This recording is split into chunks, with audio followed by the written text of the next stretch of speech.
and welcome. In this video, we are going to learn about Newton's third law of motion. Now, when two bodies interact, they push or pull each other. That is, a force acts on one body due to the other body. For example, if a vehicle B is pushing a crate C, if a vehicle B is pushing a crate C in this direction, the vehicle and the crate interact, and thus the crate itself pushes the vehicle in the opposite direction. This can be shown in the free body diagram as follows. Suppose B is the vehicle and C is the crate. The force FBC is applied by the crate on the vehicle, and force FCB is applied by the vehicle on the crate. The nature of this force is such that the magnitude of these forces are equal and they are in opposite direction. That means vector FBC is equal to minus of vector FCB. This observation by Newton is contained in Newton's third law of motion, which is stated as follows. Whenever one object exerts a force on other object, the second object exerts an equal and opposite force on the first. This is the statement of Newton's third law of motion. For clarity, we will take another example. Suppose that we have a table and a ball is kept on the table.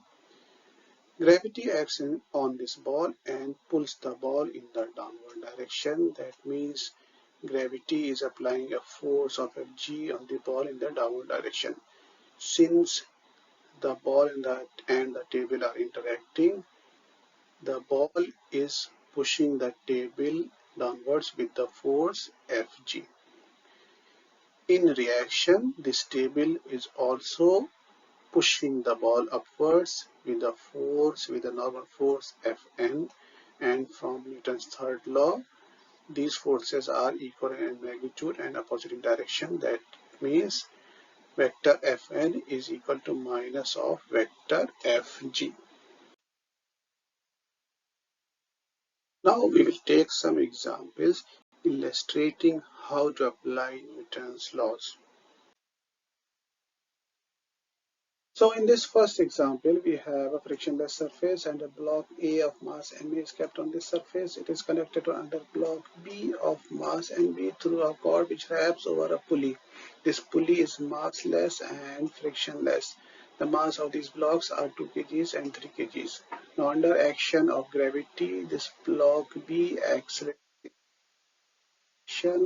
and it also pulls block A. Therefore, block A accelerates.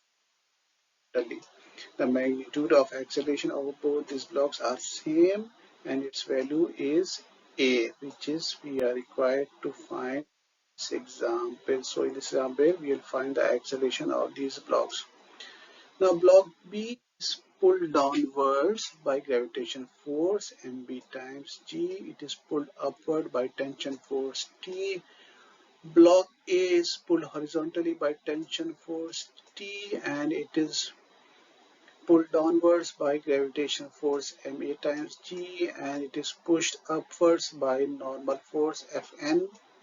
This normal force is due to the contact between this block A and this frictionless surface. So now we are going to draw the free body diagrams of both these blocks and apply Newton's second law of motion.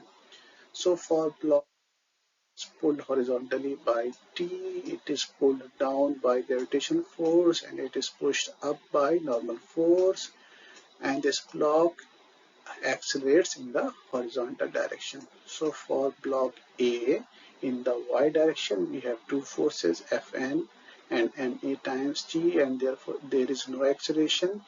Therefore the net force Fn minus Ma times G is equal to 0, and this gives the normal force equals to mass of the block A times the free fall acceleration. Similarly, in x direction, we have a force T and acceleration A. Therefore, T is equal to Ma times A. Similarly, for block B, vertical downward force equal to mb times g, there is a vertical upward force equal to T, and this block accelerates in the downward direction. Therefore, for block E minus mb times g, and this is equal to minus of mb times a. This minus sign is there because the acceleration is in the negative y direction. We can rewrite this equation as mb times g minus t equal to mb times a. Now we can use the value of t from this equation and put it here.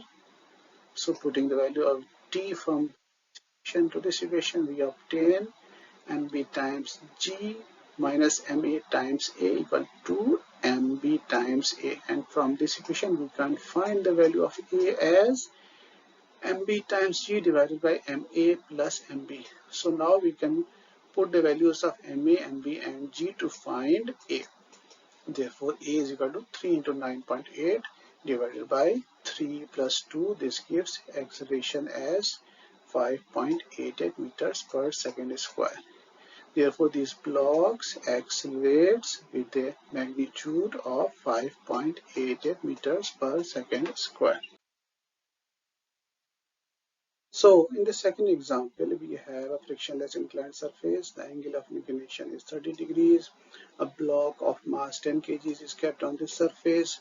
Under the action of gravity, this block slides along this surface with an acceleration whose value we have to find in this problem.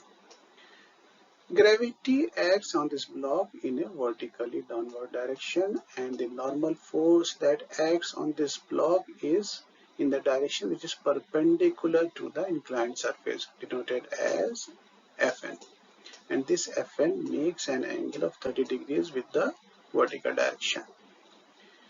Now, to apply Newton's second law of motion, we will resolve the force mg in two directions. One in the direction which is perpendicular to the inclined surface, and another in a direction which is parallel to the inclined surface.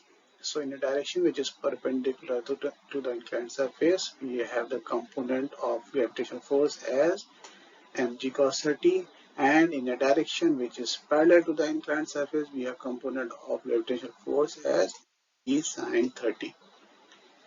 So for direction which is perpendicular to the inclined surface, we have two forces Fn and mg cos 30, and there is no acceleration. Therefore, net force Fn minus mg cos 30 is equal to mass times 0. 0 is for zero acceleration. From this, we can write normal force Fn as mg cos 30. Similarly, for direction which is parallel to the inclined surface, we have one force mg sin 30 and acceleration a.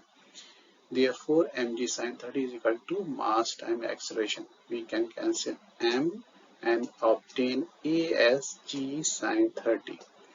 Now we can put the values of mg to find the normal force and acceleration.